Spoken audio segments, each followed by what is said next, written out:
Hey there, YouTube. Dr. Dual Sport. Good morning. We're showing negative zero. This particular thermometer on the package says it goes down to -3 is all. So I have a second thermometer. This is the alcohol type thermometer, and it's like a -2 degrees Fahrenheit. We'll throw that in there and take it with us.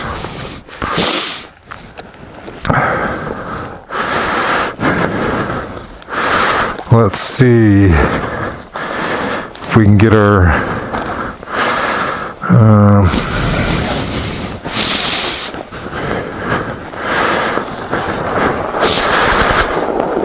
there's our odometer, starting odometer, 595.9.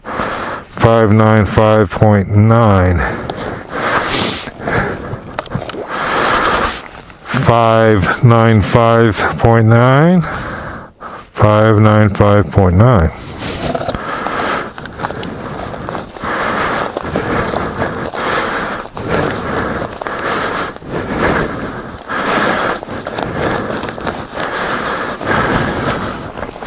I forget who it was. Somebody mentioned that they thought it seemed warmer below zero than it did at 10 degrees.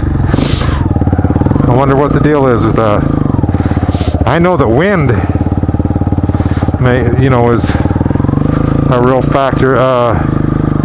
Yesterday morning it was like 18 degrees, and but it was windy as can be, and nasty,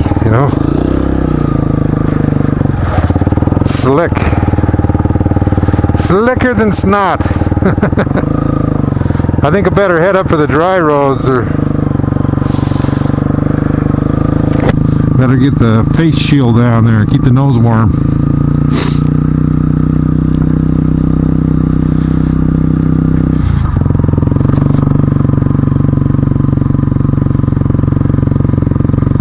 Yeah, that was a cold night. We have a natural gas furnace, and that thing was on more than it was off. But I don't know how it's gonna work out. This is the first year we've had the gas furnace in the main level. We have an upstairs addition that's had a gas furnace for a number of years, but the whole house, we've always heated it with wood, and we have a Amish style cook stove that's in the kitchen living room area, and that little sucker will heat the whole house. Anyway, we've got a whole shed full of wood, and all prepared for the winter. And my wife had just been suffering with a darn nasty cold for more than 2 months. And anyway, of course, the cold I think is actually, or partially at least, allergies. So she went through a couple of regimens of antibiotics and everything, and just couldn't knock that cold. So anyway, we let the stove go out, and didn't use the stove anymore, and within a couple days she felt better. So we've been going with just the furnace, and I'll tell you, it's not as comfortable. There's nothing as warm as like a wood or coal stove that you can stand close to it, back right up against it, and it'll just warm you through and through immediately. And the gas heat isn't that way, but we're sure thankful that we do have a warm place, and because we know that there are a lot of people in this world that do not have that luxury. We're blessed for sure.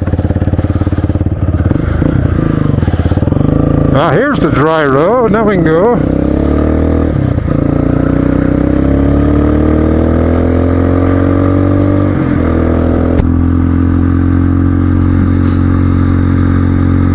Well, we can go putting around here a little bit, and everybody can look at us and say, what's that crazy guy doing, driving that motorcycle around?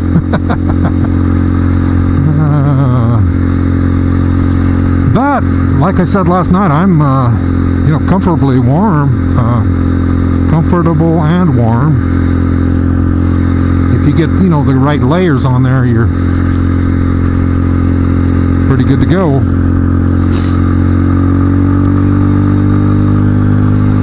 Everything looks pretty sleepy around here yet this morning. It's about the only thing that goes on here in the morning is all the mothers taking their kids to school. And so anyway, when those mothers are taking their kids to school, it's hard to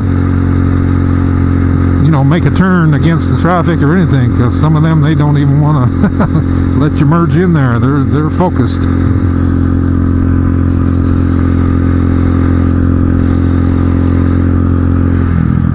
Well, I think we're going to turn up this way and head up towards the canyon, then we'll make a little loop around there.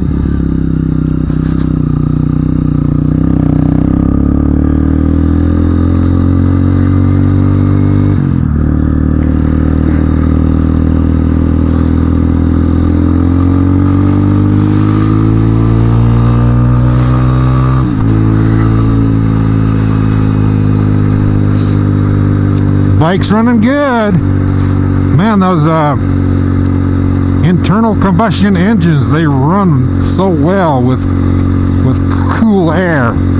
It really makes a difference. I know when I was running my semi truck, it was a older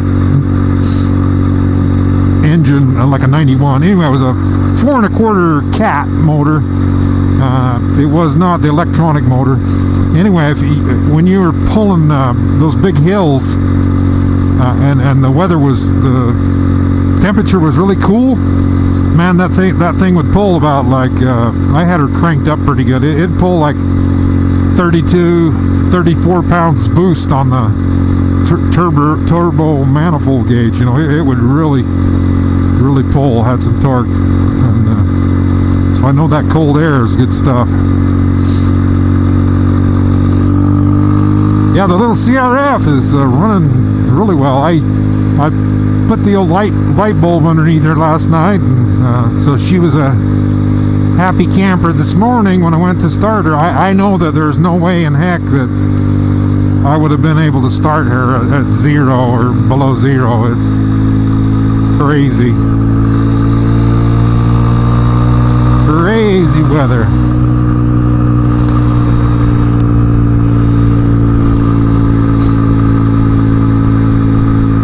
Well, I'm going to turn over here, and I'm going to take this frontage road around here, but it's straight ice all the way, so I'm probably not going to be going very fast.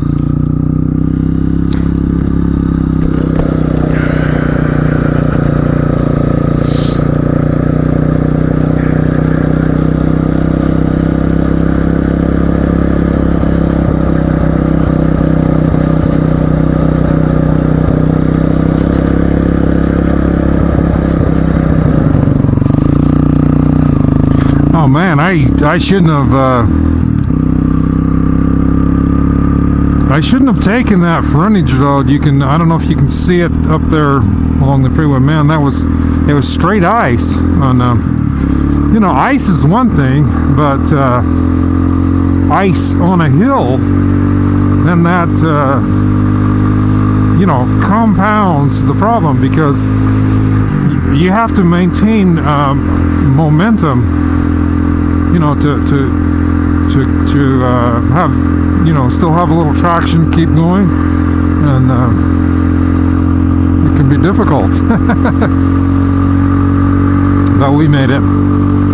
Yeah, it's that was pretty slow go there. I guess these cars won't run over me, hopefully.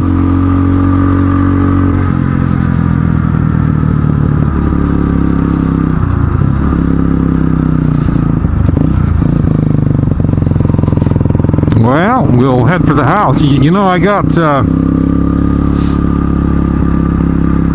halfway through the ride, I discovered that my I have heated grips on the little CRF, and they work fairly good. They help. In fact, the right one always works better than the left because of the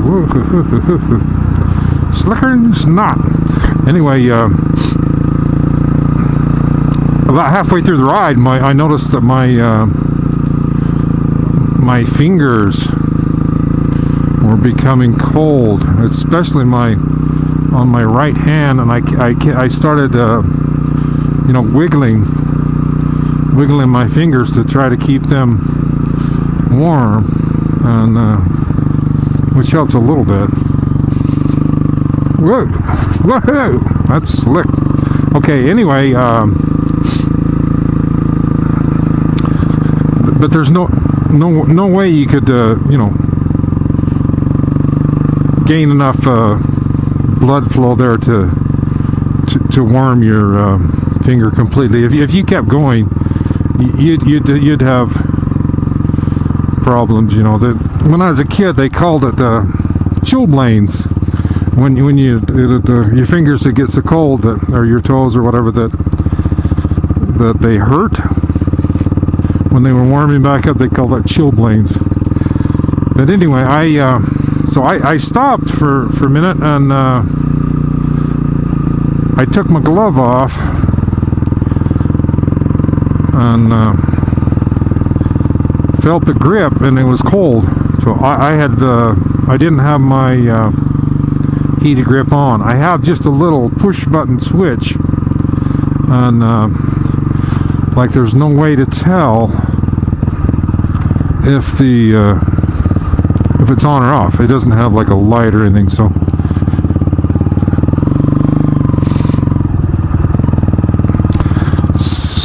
I turned it back on, and it helped a lot.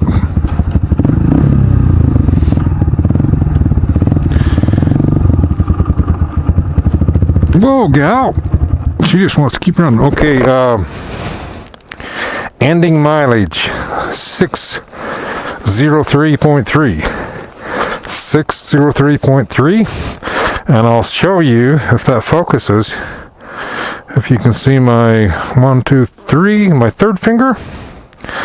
I smashed that many years ago when I was in about the 8th grade.